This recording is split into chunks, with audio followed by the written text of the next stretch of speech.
Over 40 years, Johnny Carson was one of the most famous hosts and performers. He ruled late-night TV from the 1960s to the early 1990s. Despite meeting numerous celebrities, the recognized talk show presenter dislikes one. Johnny Carson's favorite and least favorite guests will be discussed today. Keep watching to avoid missing anything. Before answering the key topic, let's discuss Johnny Carson. Born October 23, 1925, in Corning, Iowa, as John William Carson.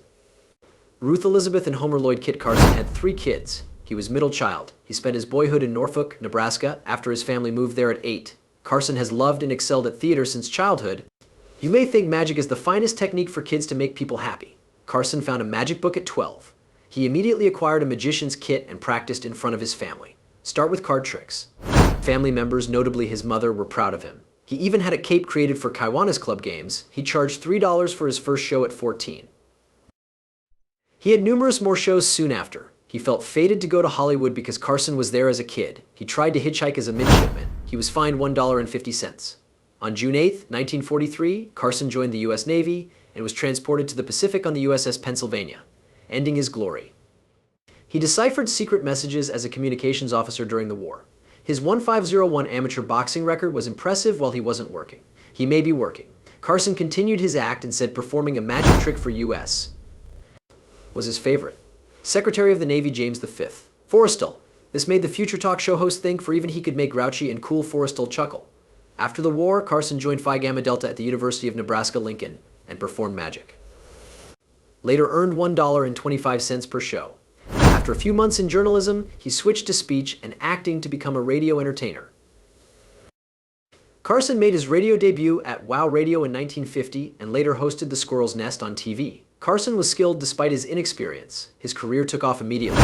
He hosted Who Do You Trust?, Carson Cellar to Earn Your Vacation, and The Johnny Carson Show. Due to his success on Who Do You Trust?, NBC offered him The Tonight Show for a few months before Jack Paar resigned. Carson declined like many others since it was too difficult to interrogate them for 105 minutes. Finally, NBC convinced him to sign in February 1962. It was history after that. Tonight, it became The Tonight Show starring Johnny Carson. He used that name until May 1992. Carson helped Jim Carrey, Ellen DeGeneres, Eddie Murphy, and Andy Kaufman launch their careers.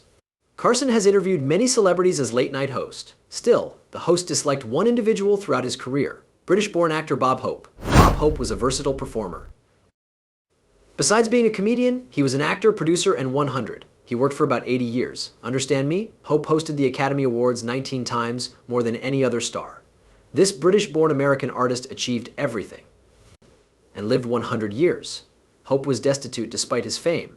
On May 29, 1903, Leslie Town's Bob Hope was born. He started working and gained money doing street humor, singing, and dancing.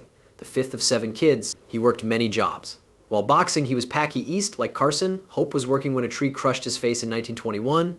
Surgery repaired the injury, which improved him look later. He performed in several vaudeville and Broadway productions in his youth. His radio career began in 1934, largely for NBC. The 1950s saw him host regular TV shows, starting his big career. He worked in movies from 1934 till 1972. Fans, and reviewers complimented his one-liners and humorous timing. He helped start American stand-up comedy. Hope also made jokes about himself, generally starting and ending with self-mockery. Even though he was amusing and accomplished, Carson never got along with him.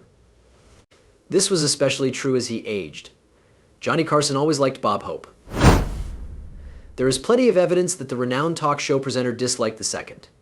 After a book came out, the elephant in the room became evident. Hope is the book. Richard Zoglin's biography of Bob Hope was published by Simon Schuster, the comedian of the century. After appearing frequently on The Tonight Show in the 1970s and 1980s, people thought Bob Hope was one of Carson's best guests. In fact, the opposite is true. Carson disliked him. For some reason, the talk show presenter liked him but not Hope. Hope almost always looks the same. He considers it a rite of passage. After Thanks for the Memory began, the comic left. This sometimes happened without warning, like a surprise guest on the show. He replied to Carson with gags he had already thought out before showing a reel of filmed clips. Alert folks to what was coming. Hope will exit the show as swiftly as he arrived, like he always had somewhere to go. Imagine how fatigued everyone is, especially the host, after this skit on all his shows. Carson and Hope shared a lot, yet Carson never got along with Hope professionally or emotionally.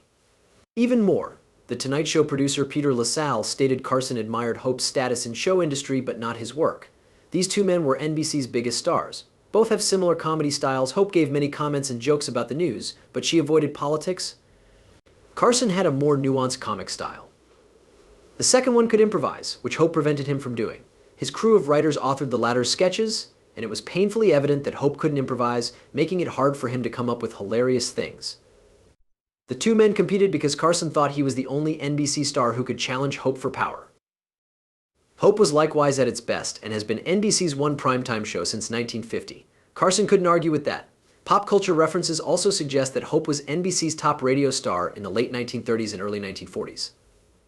Carson disliked the other man because Hope could be on The Tonight Show without saying anything. Most of the time, he did that to sell something. LaSalle recalls Carson getting furious when Hope scheduled him on the show. The director couldn't refuse since Bob Hope was coming on the show. Carson added, he knew NBC officials liked Bob Hope because he made the network famous. To maintain their friendship, NBC let him appear on the show anytime he wanted. Carson didn't enjoy Bob Hope's last-minute arrival. Additionally, the comic continued the performance as his memory declined. Hope gave Carson a list of questions to keep his farce going. No guesswork was allowed as they were asked in the order on the list. In Hope's memoirs, Richard Zoglin wrote that Hope's hearing and vision deteriorated, making guest appearances harder. Johnny had to follow his staff's notes to understand Carson's confusing queries. Hope could answer differently if he asked out of sequence. Carson was in a tight place because he could make jokes on the spot and wanted to talk to his guests. Later, Carson wrote a book about his life and said he didn't like talking to Bob Hope because the interviews were usually scheduled to the last detail and included a long list of things the comic should and shouldn't do. Hope's guest appearance hurt the show. Hope keeps showing 5-minute highlight reels even though Carson's nephew and tonight's program manager Jeff Solzing urged them to keep it to 2. For reference, Johnny Carson has fought Wayne Newton, Joan Rivers, and Rich Little. However, Bob Hope is his least favorite guest. Most disliked by the talk show host was Bob Hope. Johnny Carson has many remarkable ones that influenced him, his audience, and followers. One of the most famous Tonight Show guests was Frank Sinatra. Sinatra rarely participated in interviews and rarely answered questions. Sometimes Sinatra is roasted on The Tonight Show with Don Rickles. Nothing was damaged. Sinatra felt free to be himself. Drew Barrymore was 7 when she appeared on The Tonight Show. It pleased her beyond words. After E.T., meeting Carson was a dream. She told the talk show host, "I've been waiting my whole life to meet him." The successful radio host and director appeared on The Tonight Show in 1976, which was fascinating. Wells assured the crowd that the radio was the greatest method to enjoy his guest appearance, so they must concentrate. He contrasted this with TV viewers who were often too busy to listen. Wells was mostly right, and we can see that today. He enjoyed his time on The Tonight Show with Carson most, because they joked and laughed.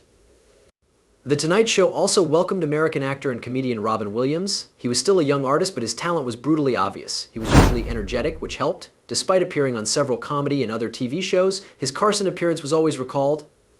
In 1982, Cronkite told Johnny Carson about his work since his previous show. Cronkite's discussion with Carson was thought-provoking because they discussed TV news difficulties and how writers could be more objective. Cronkite loved being on the show and chuckled at Carson's joke about the sad new reporter's last day. Besides Bob Hope, Joan Rivers was a regular on The Tonight Show. She visited over 90 times. According to Mix.net, Rivers was a popular guest host because of her popularity. After leaving The Tonight Show, she established her own show. She reportedly informed Carson she'd launch her own show before leaving. The second informed her she could never appear on his show again. Burt Reynolds was a huge star in the 1970s, and his Tonight Show appearances were usually great. As expected, the actor was a smash every time he was invited. People even thought Burt Reynolds appeared 61 times while Carson hosted. Farrah Fawcett promoted her 1984 film The Burning Bed on The Tonight Show. Her role in the movie was considerably different from what her fans and viewers are used to, so many watched. This time, she plays a mistreated woman who burned her house to protect her children. The actor enjoyed telling Carson about her preparation and why she wanted the role.